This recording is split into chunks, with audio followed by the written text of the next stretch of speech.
রান্না দেখে দৌড়ে চলে যাও না। আগে দেখো কি রান্না করতেছি আর একবার রান্না করে খেয়ে দেখো কেমন মজা। তো এখানে দেখো আমি কিন্তু ১ম এ একটু পেঁয়াজ দিয়ে দিলাম আর সামান্য তেল দিলাম। এই রান্নাটা কিন্তু তেল লাগে না। তো আলু আছে এখানে হলো একটু মিষ্টি আলু আর আছে একটু গোল আলু। তোমরা চাইলে শুধু গোল আলু দিয়েও করতে পারো। মানে আমরা যে আলুটা খাই আরকি।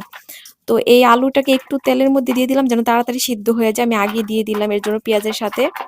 তো এখন দেখো আমি ফ্রোজেন কিছু টমেটো আর জলপাই নিয়েছি। আমি জলপাই এভাবে রেখে দেই সিজনের সময়। তো দেখো আমার কিন্তু আলুটা একটু ভেজে সুন্দর করে আমি এখানে মসলা দিয়ে দিলাম। মসলার মধ্যে হচ্ছে হলুদের গুঁড়া আর হচ্ছে সামান্য ধনিয়ার গুঁড়া। না, ধনিয়ার গুঁড়াটা একটু বেশি দিতে হবে টকের মধ্যে। তো এইভাবে একবার রান্না করে খেয়ে দেখতে পারো। গরমে খুবই ভালো লাগবে। আর যারা প্রেগন্যান্ট আপুরা আছো আমার ভিডিও যদি দেখে থাকো, মুখে রুচি না থাকলে এইভাবে মাছ দিয়ে টক রান্না করে দেখবা। এটা তুমি শিং মাছ, চিংড়ি মাছ, রুই মাছ দিয়ে মানে কাটা কম এমন মাছ দিয়ে তুমি রান্না করে খেয়ে দেখতে পারো, ভীষণ মজা। দেখো আমি এখানে ৩ টা কাঁচামরিচ দিয়ে দিছি, একটা একটু ভেঙে দিছি আর ২ টা আস্ত। আর সামান্য একটু মরিচের গুঁড়া, বেশি মরিচ দিবা না তাহলে কিন্তু ঝাল হলে টকটা খেতে পারবা না। আর অবশ্যই মাছ যেহেতু এখানে ভাজা না, ভালো করে কষাতে হবে মসলার সাথে।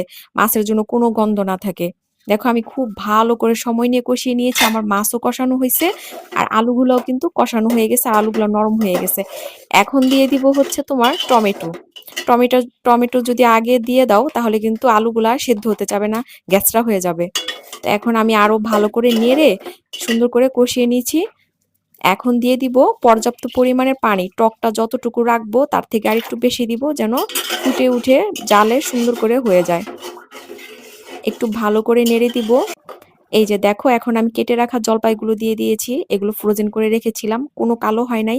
এত মজা গরমের মধ্যে না তোমার এইভাবে টক রান্না করলে ভীষণ ভালো লাগে।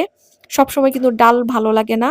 ডাল খেতে, খেতে যদি অতিষ্ঠ হয়ে যাও তাহলে এভাবে টক রান্না করে খেতে পারো। এখন দিয়ে দিলাম হচ্ছে ধনিয়া পাতা। ধনিয়া পাতা না দিলে এটার আসল স্বাদটা আসে না।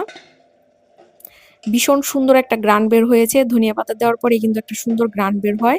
আর টমেটোটা চাইলে তোমরা পেস্ট করে দিতে পারো ব্লেন্ডারে বা এরকম একটা ইয়ের মাধ্যমে, কি বলে এটাকে, পাটায় বেটে যেভাবে ইচ্ছা, বা এরকম আস্ত দিতে পারো আমার মতো। তো এই যে আমার টকটা হয়ে গিয়েছে। কেমন হয়েছে জানাইও।